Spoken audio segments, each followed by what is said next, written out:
Hi, everybody. Welcome to Two Off the First. It is May 26th, 2026. I'm Ryan Ballantyne. Good to have you here with us. We got a lot to talk about. We had a great weekend of golf at the CJ Cup Byron Nelson if you like birdies and eagles. Maybe if you spent $25 million to have TPC Craig Ranch renovated, to have the winning score that was a record last year only made one stroke worse this year, you might not be feeling so good about that investment at the moment, but that's another thing we'll talk about as well. We also should talk about Don Ray, the president of the PGA of America, being removed from the post and replaced with a temporary president until there's another election. Tumultuous run of recent PGA of America presidents and what that might mean for the future of the association and whether that should mean there is a permanent president and a permanent CEO. But we'll get into that at the tail end of everything here. Also want to get into some thoughts about the two-tier schedule that is kind of being worked on right now by Brian Rolapp and the future competition committee on the PGA Tour, what that might mean for guys like Jordan Spieth and Scotty Scheffler, proud Texans who want to play Texas events, but they're not at Colonial this week. All right, let's get into the CJ Cup Byron Nelson, which is the weirdest name for a tournament on the planet. They basically merged two tournaments together. They said the CJ Cup, which used to be in South Korea, they moved that over to the United States in COVID, right? And then they had the Byron Nelson. That used to be the AT&T Byron Nelson. Well, the AT&T folks said, hey, we're out of here. We sponsor a lot of stuff. We're not sponsoring everything anymore. We're out. And they went to CJ and were like, hey, we need someone to take over this tournament. And they said, we're not changing the tournament name. Just put Byron Nelson's name on it, and that'll be it. And that's how we get the CJ Cup Byron Nelson. It's just 5 words that together make no sense, but it's got a trophy. So, it has to be real. Anyhow, they played it this year, TPC Craig Ranch, once again. It's been the home basically since they left Trinity Forest and, occasionally won this thing back-to-back years. Scotty Scheffler was the defending champion. You've had Taylor Pendrith win here, Jason Day win here. You've had some good winners, right? Occasionally his only 2 wins are at Craig Ranch, but that's okay. He's a multi-time PGA Tour winner.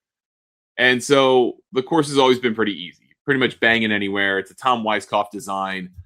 Weiskopf has had way better designs. He did TPC Scottsdale. That's probably his best one, at least that you see regularly. Black Desert also was his last one, and Black Desert's fabulous too. So you got 2 great Weiskopf designs on the PGA Tour. I think Scottsdale's a little bit better, but that's just because we've seen it for so long. I haven't seen Black Desert enough to really say that. So you've got this golf course in Craig Ranch, which has been just beaten up by the players. The idea was that it was to be more of a member course, right? You could hit it anywhere. It was kind of like a resort type thing. The greens are pretty big. There's some cool designs on it. There's a Biarritz on this golf course. I mean, that's cool. There's some great features on this golf course, but the pros just light it up. Even at 7,500 yards, it wasn't that difficult. So Invited, which operates the facility and has recently been bought out or about to be bought out by private equity, the Heritage folks, they pumped $25 million into this property for a renovation. They had Lanny Watkins come in and said, Lanny, make it tougher. And he did some good stuff. He made some of the par 3s tougher. He kind of brought in some of the water into play a little bit more off the tee, particularly on a par 3 or 2. And I think the thought going into the week was this place will be tougher. Surely no one's getting to 30 under par or better to win this thing. You're going to be in the 20s or maybe even high teens if it worked out. And that did not happen, obviously. Wyndham Clark shot a final round 60. 11 under par 60. The second 60 of the week, there was a 61 also this week. And he winds up winning this thing by 3 shots on 30 under 254. Last year, Scotty Scheffler won this thing on 31 under 253. So $25 million got you one stroke against par. That seems like a massive overpay. And the folks at Invited / Club Corp, what it used to be called, and to the future, I guess, Heritage Group, that they admitted that they paid way too much money for this work, for what they got for it. And they knew it going into it. And that probably should have been the tip-off. They overpaid for the renovation, but that they wanted it to be a signal to the PGA Tour that they were for real and they wanted to keep having the tournament there. And I guess that's what they bought, was a signal that they want to keep the tournament because they didn't buy them a more difficult golf course. I had Michael Thorbjornsen in One and Done, and he shot 7 under 64 in the first round. I was like, this is a great pick. He missed the cut. The cut was at 6 under or 5 under. No, 6 under. He shot 2 over on the day or something like that and missed the cut. Unbelievable stuff. I mean, this doesn't typically happen on the PGA Tour, a cut like this, that low under par. But that was the reality of it. 70 guys made the cut and finished in the end. 30 under par wins. Siwoo Kim, who shot also a 60 over the course of the week, he winds up losing by 3. What a world. What a weird world. And then Scottie Scheffler, the defending champion, puts up 25 under, loses by 5. He played great golf. He had one score out of 72 holes of 5 or greater, and it was a 5. And that was not good enough to win. So congratulations to Wyndham Clark. He put it all together. If you follow our fantasy content, I kind of tipped them off for you because I figured the name of the game was still going to be the same at this course. Bang it pretty much anywhere. And then you got to make putts once you hit good approach shots. Well, Wyndham Clark's a little bit more controlled than he used to be, but still not particularly accurate off the tee, but he was accurate when it mattered. But his real piece de resistance here was 12 strokes gained putting, which is practically unheard of on the PGA Tour.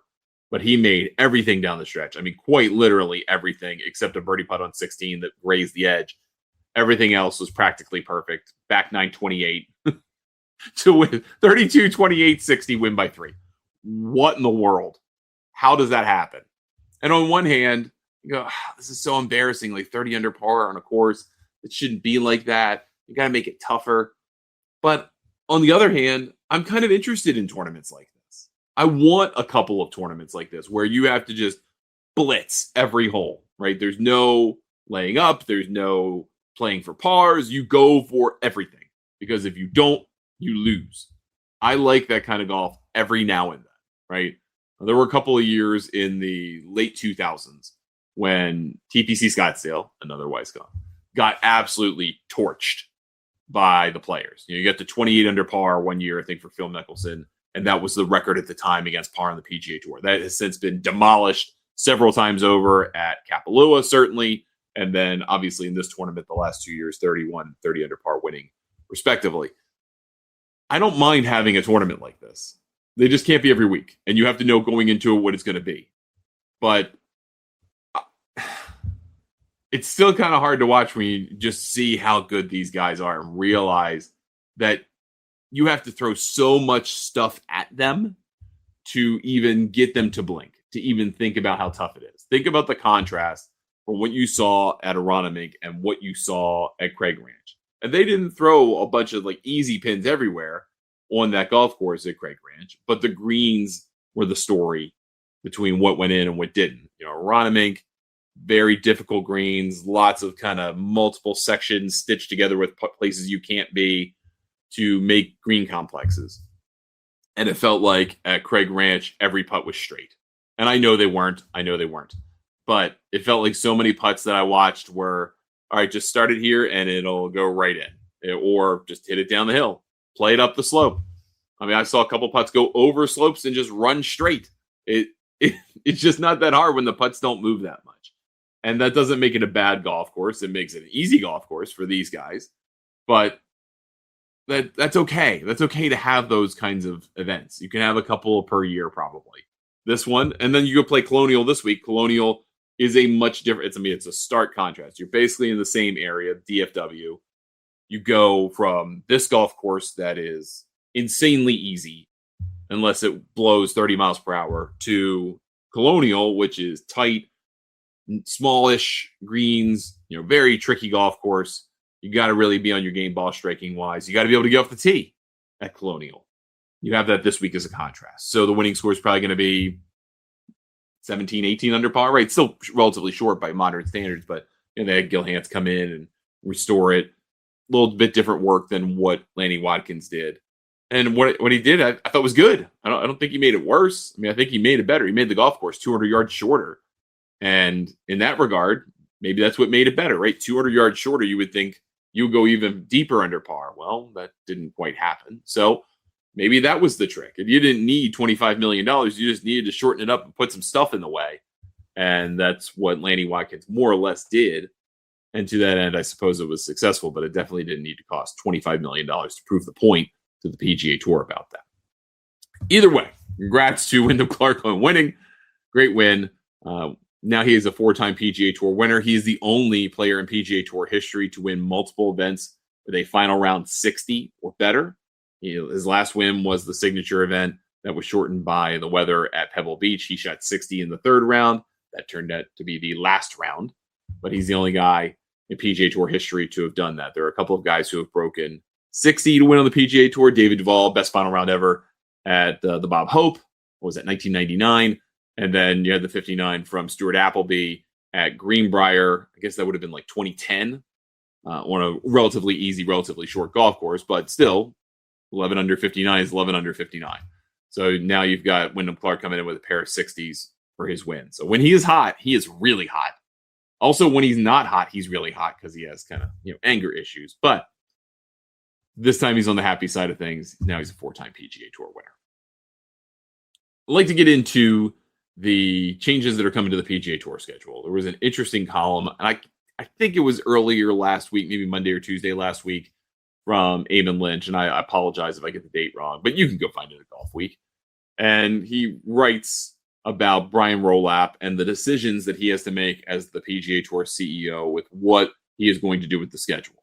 And it has pretty much been detailed, I think, for the better part of a year now, that there's going to be 2 tracks, right? There's going to be a set of signature events, right? You're going to have the signature events, the FedEx Cup playoffs, the majors that are co-sanctioned, and the players, right? That's going to be one track. And then the other track's going to be all the other events that don't make the cut. There's going to be about 23-ish events that are the kind of signature level, whatever they're going to call that, the A track. And the B track is going to be everything else. And that kind of already exists, right? But there needs to be movement in and out of those things, right? But there are going to be some weeks where you have oppos. So you're going to have an A tier event and a B tier event same week. Well, we do that today, right? What is about to come out sounds really a lot like the existing schedule, except they're going to more codify the events that are A tier and B tier, even though every fan knows. I mean, I was sorry to Andrew Catalan for saying this from CBS, but I was thinking this over the weekend. So I went up to my in-laws up in Western Pennsylvania. My wife and I celebrated our 16th wedding anniversary, and I heard Andrew Catalan's voice doing a voiceover to promote the CJ Cup Byron Nelson. And as soon as I thought of that, I was like, ooh, Catalan effect. Because every time you hear someone's voice on CBS calling the action that is not Jim Nantz, you go, that's not important. And that's how you know you're on the B tier, right? If you get Catalan, which you got him a couple of different times this year already, you know it's probably not the best field. It's not the biggest deal. No offense to everybody else on the CBS team. That's great. But, the 18th Tower voice kind of dictates how important this thing is to the casual fan. And I think moving forward, CBS is going to have to reckon with the fact that they have a lot of B tier events, right? If you go through the schedule and you look at how many weeks CBS has the PGA Tour, which is the vast majority of them, then they're going to get a lot of the B tier tournaments from what they have currently. Like they got the Cadillac Championship. That was a nice add-on for them, right? They took the Doral event, even though that was a runaway, but at least that was a signature event for them. They have Heritage, which is good. They have Truist, which is good. So they get a lot of signature events as well. NBC just kind of limits itself to the Florida swing and the playoffs, right? They come in and out for the big stuff, start before the major season and after, and then you've got the U.S. Open and the Open Championship for the majors. And that's their involvement, right? And the players. So they are very segmented. So that means CBS gets a lot of the good, right? They get Travelers later, but they also have a bunch of bad, right? That's going to be B tier events.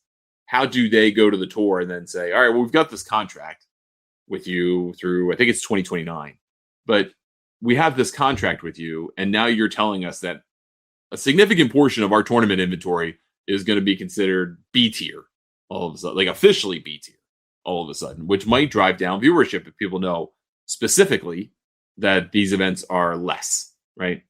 How do they go to the PGA Tour and manage that? That's one part of it. The other part, and this is really what Eamon covered, is how do guys like Jordan Spieth or Scotty Scheffler, guys that are proud Texans, guys that got their start in these tournaments in Texas, or, in Spieth's case, like the John Deere Classic, like they gave him an exemption when he was, 18 years old, 17 years old. how do those guys and other guys like them manage to play the events they want to play in the quote unquote lower tier when they're going to be required to play in the upper tier and there may be some conflicting events? Because they're not playing Colonial this week. Neither of them are. And Scheffler has played that a lot over the years. Spieth certainly has too. And they're not playing it because of the way the schedule is compacted right now, right? They had the PGA Championship. Scheffler had to defend at Craig Ranch. He did that.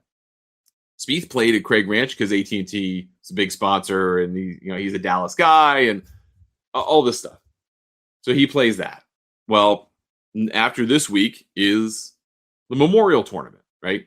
And they're going to play that because it's Jack's place. It's $20 million, and the tour wants them to play that. So they skip Colonial because the week after that is the U.S. Open, and the week after that is Travelers, which is a fan favorite.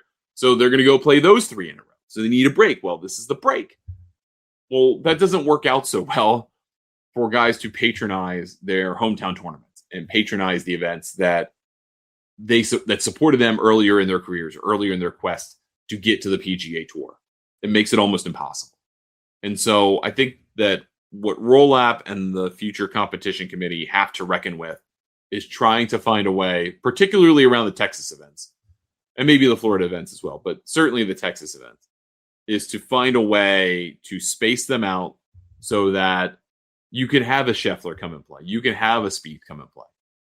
But part of the supposed delineation between these two tiers is that guys in the upper tier couldn't go down to the B tier and beat up those guys for points, whether world ranking points or FedEx Cup points or however that's going to be decided. So you just can't go down there and just have fun and have a good week.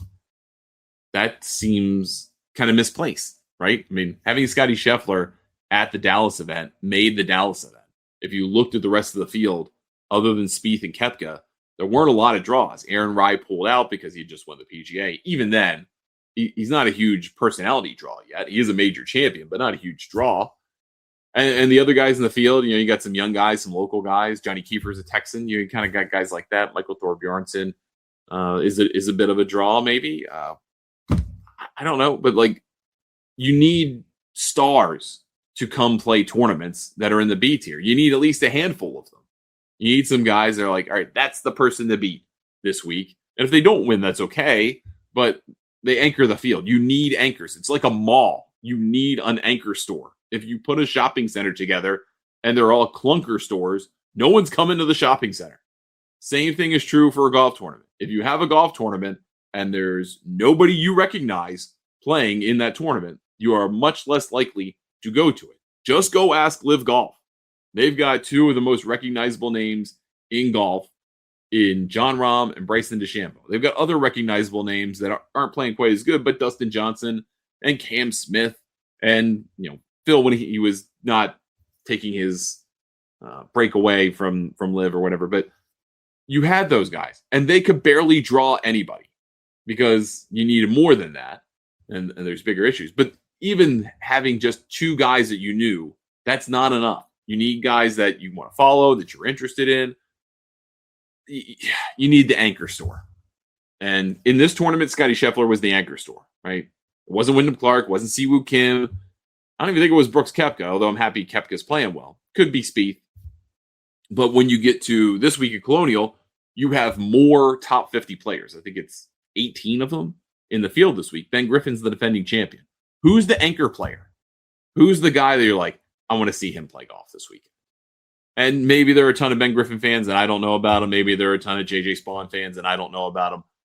But not to the same content, in the same way that you have with McIlroy and that you have with, to a degree, Koepka, but that you have with Scheffler, that you have maybe with Tommy Fleetwood, maybe. But, guys that you go, I got to see them play. Maybe it's Cam Young these days. He's an up-and-comer, of course. But for those B-tier events, they're going to really struggle in two ways if you don't have that anchor store guy in a field. One, you're going to struggle with purses, right? The purse for the Byron Nelson was $10.3 million. They had exactly 3 top 50 players in the official world golf ranking competing. 3. That's insane. That purse is higher by $400,000 than Colonial, which has, again, about 18 of the world top 50 competing this week. Neither are particularly great when you look at the signature events where you get 35 to 45 of the top 50 in the world. More toward 40 and 45 than 35, but Cadillac brought that image down. So if you're a PGA Tour event and your contract calls for $9+ million purses and you get 10 or fewer top 50 players, are you going to the tour and going, well, the purse is not $10 million anymore. The purse is $6 million, like the fall, right? You barely get any top 50 players in the fall. That basically is a $5 or $6 million purse these days. Let's say just to say $6 million, basically across the board. And there's one event, the RSM Classic, because it's the last one that's 7, right? So if that's what your standard is, then maybe these are $7 million purses, and they're all $7 million, right? And that money otherwise gets funneled into activations and sponsorships that go at the signature level, right? Instead of a $10 million purse for the Byron Nelson, it's $7 million, but you get $3 million of activation or $5 million of activation, or whatever it is, at another event. Maybe that's the way that it works. But Brian Rolapp has to figure that out. You need to have a way to have the second tier of events, if you want them, codified as you want, but you still need to be able to have those anchor store guys that come in and play and make it interesting. Otherwise, you just have a 16 event fall series in the summer. That doesn't sound particularly good, to be honest. And even if there are ways in and out of the signature tier, the top tier, from event to event, even if you have, and that's good, I think that should exist. But if you have 120 guys, or at least 100 guys in those fields, how many guys do you have in the lesser events? And what does that mean for the Korn Ferry Tour? Right? You've got a lot of guys who are playing Korn Ferry Tour in the weeks that they can't get in signature events. Well, now you're talking about a very similar pool of guys that want to get into the signature level, but aren't in that 100 or 120. You got to fill out fields here. You need at least 100 for that, right? And you're going to draw some from the Korn Ferry Tour. Why don't you just smush those together and instead make that a 30 event series? And you go to the Korn Ferry Tour sponsors and say, hey, would you be willing to make the purses, I don't know, $5 million? And you have some 5s and some 7s, something like that. But I think you are then watering down the Korn Ferry Tour in the interest of having a second tier PGA Tour in between the Korn Ferry Tour and your signature series, or whatever you're going to call it. So I think this is a mistake in that regard. I think they've got to figure that out very quickly if they're going to try and push this. And it might be something that forces them to kind of run this out into the future, right? We keep the things the way they are for 27, which sounds increasingly likely. And then in 28, they make their changes. But they've got to figure that out. That's the big stumbling block. And I'm very interested to see what they come up with. Let's end with a couple of seconds on PGA, well, now former PGA of America President Don Ray. He's out of the job. He was removed by the PGA of America and replaced by who the guy was kind of already doing the job for him until the term ends, and then there will be a new president of the PGA of America. Ray was not particularly good. He kind of made a lot of things about himself, kind of screwed off on the job. He was singing karaoke the last night of the Ryder Cup competition when the U.S. was getting just pounded. He was not particularly good during the presentation ceremony, which, I mean, I guess it's like one thing. Like, that's not great. It's embarrassing to say that the Europeans retained the cup even though they won the match. And that is a very inside baseball set of words. Tie versus win, retain versus win. And I don't really think that was probably his downfall. But then the hit with BBC, I think it was Northern Ireland, but just the BBC, where he kind of downplayed the fan behavior, the boorish fan behavior from the American fans. And, basically said, it was happening on both sides, and they did it to us in Europe and Italy a couple of years ago. And all of that was bad. And they just kind of put him to the side after that and said, hey, just kind of stay home. Like, don't come to anything. We'll just let you finish this out from home. And then they decided, oh, wait, we're just going to replace you now. And this is kind of the completion of a multi-president run for the PGA of America, where that president has gotten into some kind of trouble, whether that was a DUI arrest, whether that was Ted Bishop, whether it was Paul Levy, whatever it was, whether it's Don Ray. bad run of presidents for the PGA of America. And sometimes that happens, right? I mean, this organization's been around for 110 years. Those things are going to happen. However, it probably opens the door for a possibility of a permanent president. They already have a permanent CEO, but it is a member-driven organization. So maybe you just have to come up with a different set of requirements to be voted as president. You usually get voted into the kind of officer level, whether that's the secretary or treasurer or whatever. Those types of presidents, you just kind of work your way up over elections. That probably shouldn't be that way, right? I mean, it's hard to do this job. It's hard to run an association. It's hard to be a member of the association and run it when your job as president or an officer is completely different than what you do day to day. And I think there needs to be some kind of buoying there to kind of either limit the president's power or limit the magnitude of their personal appearances or professional appearances so that they don't embarrass the association. But Don Ray's out. We'll get a new president, and we'll find out who they are soon enough. Thank you so much for watching or listening to the show. Appreciate it. We'll be back on Thursday with another show. A little late this week just because of the traveling and the Memorial Day holiday, which hopefully you had an opportunity to kind of reflect on the importance of the holiday and the people who have made the ultimate sacrifice for the good of this country, for the freedom of the United States of America, and took advantage of that time. You can get a hold of me, Ryan at thegolfnewsnet.com. I am on Instagram, Facebook, and TikTok at Ryan Ballingy Golf. We'll be back, like I said, on Thursday. Subscribe to the Break newsletter, and you can catch me talking fantasy golf and golf betting on our podcast, The Press, which will be out later today as well. Thank you so much for your time. Appreciate it. We'll talk to you next time right here on Two Off the First.